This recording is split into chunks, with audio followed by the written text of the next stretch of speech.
Baik, anak-anak. Untuk kali ini kita kembali akan membahas yaitu mata pelajaran Pendidikan Agama Islam dan Budi Pekerti, yaitu bab 3 tentang mempertahankan kejujuran sebagai cermin kepribadian.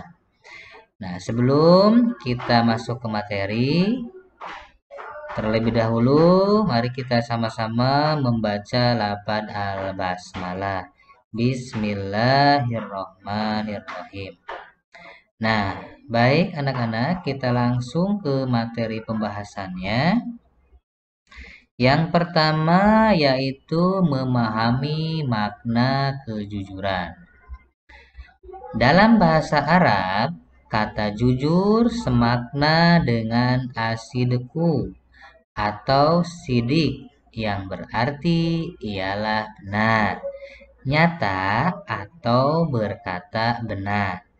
Lawan kata ini adalah dusta atau dalam bahasa Arab al-kizbu.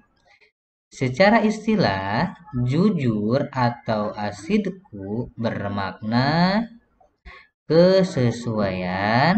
Yang pertama, kesesuaian antara ucapan dan perbuatan. Dan yang kedua, kesesuaian antara informasi dan kenyataan. 3, ketegasan dan kemantapan hati. Dan yang keempat adalah sesuatu yang baik yang tidak dicampuri kedustaan. Itulah yang dinamakan dengan pengertian jujur. Kemudian, jujur itu sendiri ada sifat-sifatnya. Nah, kalau menurut Imam Al-Ghazali, membagi sifat jujur dalam 3 bagian. Yang pertama, jujur dalam niat atau berkehendak, yaitu tiada dorongan bagi seseorang dalam segala tindakan dan gerakannya selain dorongan karena Allah Subhanahu wa Ta'ala. Berikutnya, jujur dalam perkataan atau lisan, yaitu sesuainya berita yang diterima dengan yang disampaikan. Setiap orang harus dapat memelihara perkataannya.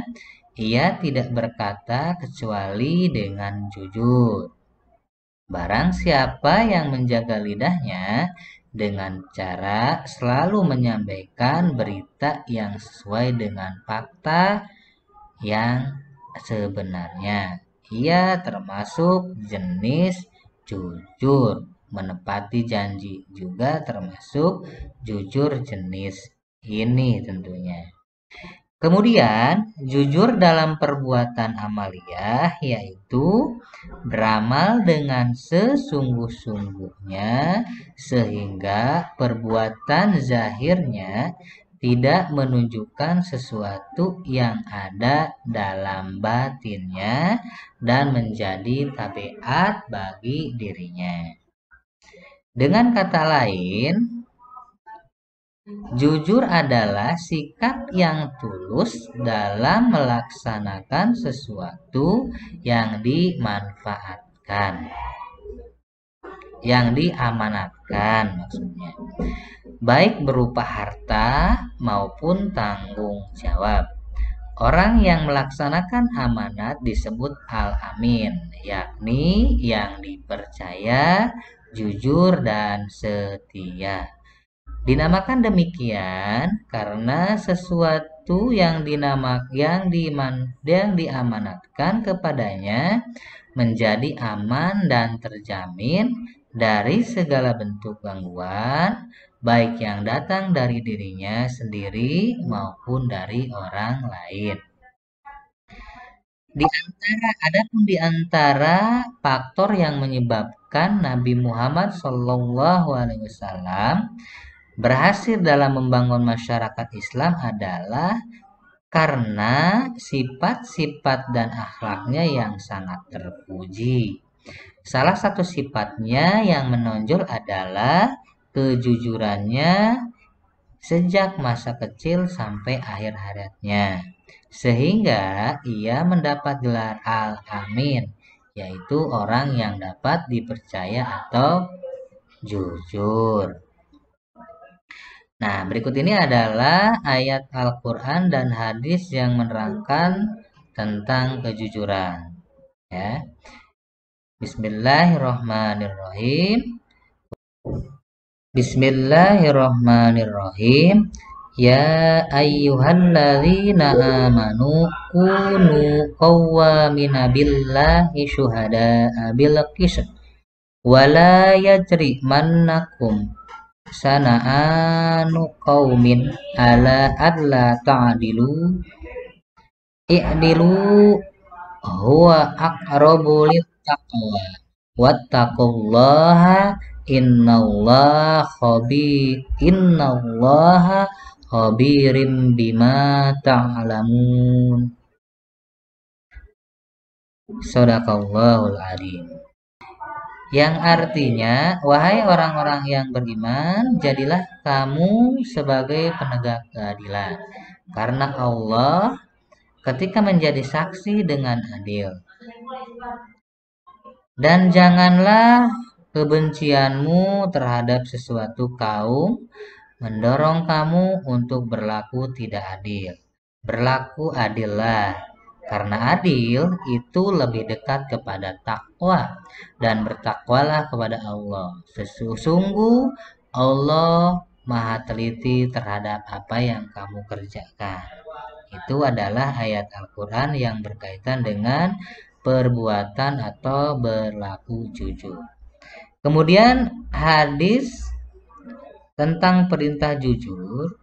Hadis ini adalah merupakan salah satu hadis Nabi yang berhubungan dengan jujur, yang berbunyi qulil haqqu walau kana murran, yang artinya sampaikan yang benar walaupun itu adalah pahit.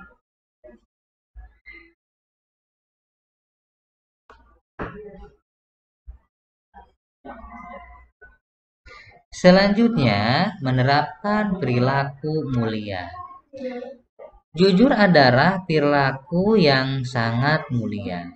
Jujur adalah sifat yang wajib dimiliki oleh para nabi dan Rasul Allah Shallallahu Alaihi Wasallam, sehingga separuh gelar kenabian akan disanadkan kepada orang-orang yang senantiasa menerapkan perilaku jujur. Penerapan perilaku jujur dalam kehidupan sehari-hari, baik di lingkungan keluarga, sekolah, maupun masyarakat. Misalnya seperti berikut ini.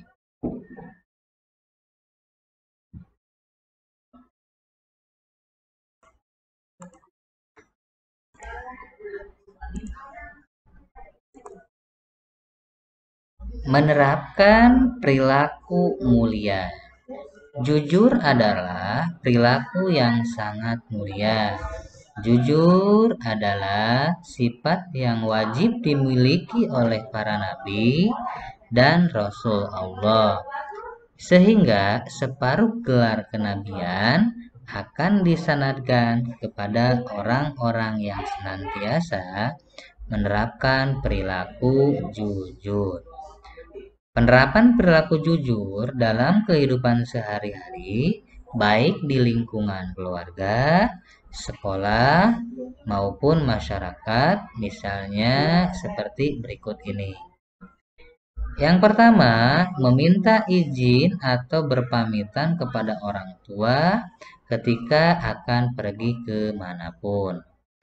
Kedua, tidak meminta sesuatu di luar kemampuan orang tua. Ketiga, mengembalikan uang sisa belanja meskipun kedua orang tua tidak mengetahuinya.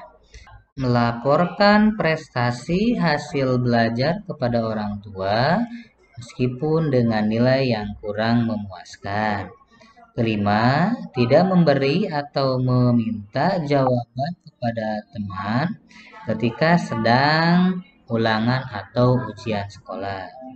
Kemudian yang keenamnya, mengatakan dengan sejujurnya alasan keterlambatan datang atau ketidakhadiran di sekolah. Ketujuh, mengembalikan barang-barang yang dipinjam dari teman ataupun orang lain meskipun barang tersebut tampak tidak begitu berharga. Kedelapan, memenuhi undangan orang lain ketika tidak ada hal yang dapat menghalanginya. 9. Tidak menjanjikan sesuatu yang kita tidak dapat memenuhi janji tersebut. Ke-10, mengembalikan barang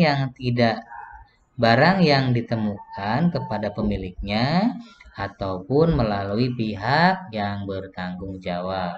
Dan yang terakhir ke-11, membayar sesuatu sesuai dengan harga yang telah disepakati. Nah, demikian anak-anak materi yang Bapak sampaikan terkait dengan mempertahankan perilaku kejujuran sebagai cermin kepribadian. Disampaikan oleh Ipin Firdaus. Terima kasih. Semoga bermanfaat. Qulil haq walau kana murad. Wassalam. Assalamualaikum warahmatullahi wabarakatuh.